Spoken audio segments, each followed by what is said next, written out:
चलिए बच्चों, अभी क्वेश्चन नंबर 16 सॉल्व करते हैं। पैराग्राफ का क्वेश्चन है, two particles 1 and 2 each of mass m are connected by the massless spring and are on the horizontal frictionless plane as shown in the figure. Initially the two particles with their center of mass at x naught are oscillating with amplitude a and angular frequency omega.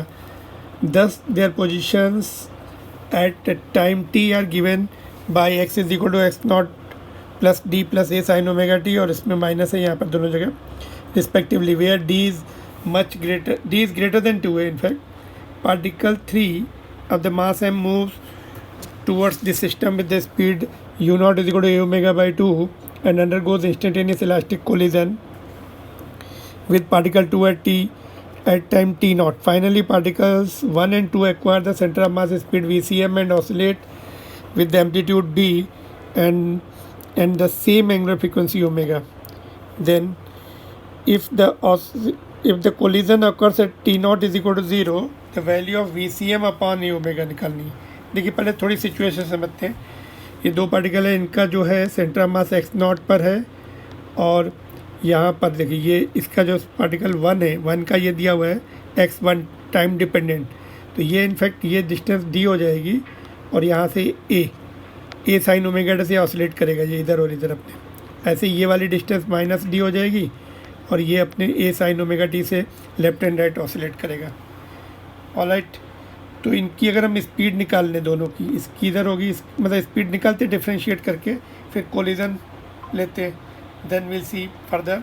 और ये oscillation जो A amplitude है ए वाला, it is less than D, ये distance से कम है ना. Of course it will be less than the distance between from the centre of mass से कम होगा, छोटा है.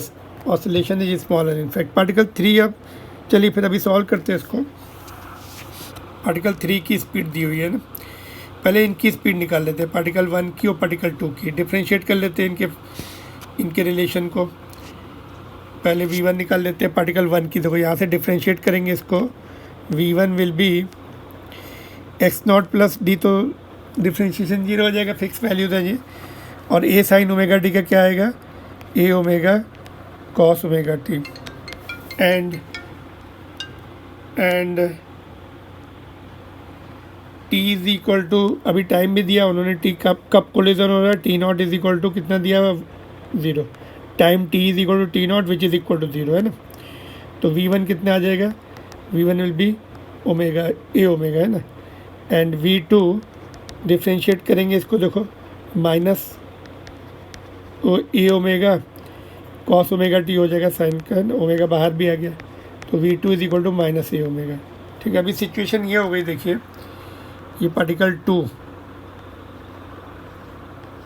ये पार्टिकल 1, ये पार्टिकल 1 तो इधर ए ओमेगा से ऑसिलेट हो रहा है, मतलब मूव कर रहा है उस particular time T is equal to 0 पर. ये इधर ए ओमेगा से मूव कर रहा है.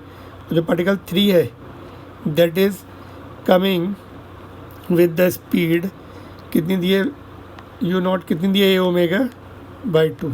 ठीक है, अभी इनके कोलिजन देखते हैं. ये देखो ये एक पार्टिकल, ये एक. अभी ये दोनों आपस में one dimension elastic collision, head on elastic collision करने जा रहे हैं. तो वेलोसिटी क्या होगी, दोनों के मासेस अगर सेम है, both have got the same masses, तो we know that velocities will interchange. ठीक है, तो सिचुएशन क्या हो जाएगी अभी ये वाली, देखो ये जो अभी सेकंड सिचुएशन क्या हो जाएगी अभी after collision, what the situation is going to be. अभी ये जो है ये वाली वेलोसिटी इसको मिल जाएगी और ये इसको मिल जाएगी, है ना. तो ये तो बाउंस बैक हो गया ए ओमेगा से, इसका लेना देना नहीं है अभी. और ये वाला जो है पार्टिकल 1, ये continue to move at that, instantaneously change नहीं होती दूसरे वाले पार्टिकल की. अभी इसकी चेंज हो गई, इंटरचेंज हो गई इंस्टेंटेनियस उस मोमेंट पर. कितनी हो गई, ये वाली वेलोसिटी इसको मिल जाएगी, मासेस सेम है तो वेलोसिटीज इंटरचेंज हो जाती हैं. With this we know many time we have done it. तभी ये फाइनल ये सिस्टम हो गया. अभी दोनों जो पार्टिकल हैं, दोनों पार्टिकल एक ही डायरेक्शन में जा रहे हैं. तो अभी इसका सेंटर ऑफ मास जो है, सेंटर ऑफ मास की वेलोसिटी निकाल देते हैं, vcm फार्मूला लगा के, m1 v1 plus m2 v2 upon m1 plus m2।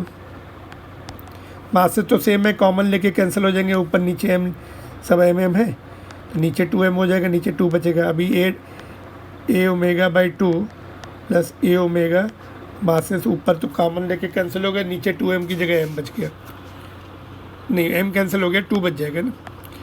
तो VCM कितनी आ रही देखो, it is coming to be LCM ले लो, ऊपर आएगा आपका 3a ओमेगा और नीचे 2 पहले से है तो 4 हो जाएगा, 3a ओमेगा बाई 4। तो निकलना क्या है हमें, ये देखिए VCM अपॉन a ओमेगा, यहाँ से VCM upon omega a omega को नीचे ले आओ, VCM अपॉन a ओमेगा, तो 3/4 विच इज़ नथिंग बट 0.75। तो this is the answer. Alright, हमने क्या किया, फिर से थोड़ा समझ लेते क्या। ये सिचुएशन दी थी है ना, हमने दोनों की पोजीशन को डिफ्रेंशिएट किया, वेलोसिटी निकाल ली, इसकी v1 आ गई a ओमेगा और इसकी v2 आ गई माइनस a ओमेगा। तो सिचुएशन अभी ये हो गई, ये इधर जा रहा है a ओमेगा से, ये इधर आ रहा है माइनस है, अपोजिट आ रहा है उसके, और ये पार्टिकल जो थर्ड है वो a ओमेगा से ओमेगा बाई 2 से। अभी ये दोनों कोलाइड करेंगे अपने, है ना, तो दोनों के मास इक्वल है, इलास्टिक कोलिजन है, 1 डायमेंशन भी है। They have not mention 1 dimension, they should have mention, but दिख रहा है उसमें लाइन में ना, तो we have to take that. तो दोनों वेलोसिटी इंटरचेंज हो जाएंगी, इसकी वेलोसिटी इसको मिल गई, इसकी इसको मिल गई, ये तो वापस गया, इसका कोई लेना देना नहीं। अभी इसकी वेलोसिटी अब सेंटर मास निकालनी है, mv1 plus mv2 upon m plus m, है ना। तो दोनों एक ही डायरेक्शन में थी इसलिए प्लस ली, मास कॉमन लेके कैंसिल हो गए, वो नीचे 2m आएगा, ऊपर m कॉमन लेके, तो नीचे 2 बचा। अभी ये आ गई अपनी VCM a ओमेगा, उन्होंने पूछा है VCM अपॉन a ओमेगा पूछा है, तो राइट साइड में 3/4 बच गया, जिसकी वैल्यू 0.75 आएगी, यही आंसर हो जाएगा आपका। Alright, hope it is clear to you. If yes you are liking it, please hit the like button and subscribe the channel also. Thank you very much. Moving on to the next question.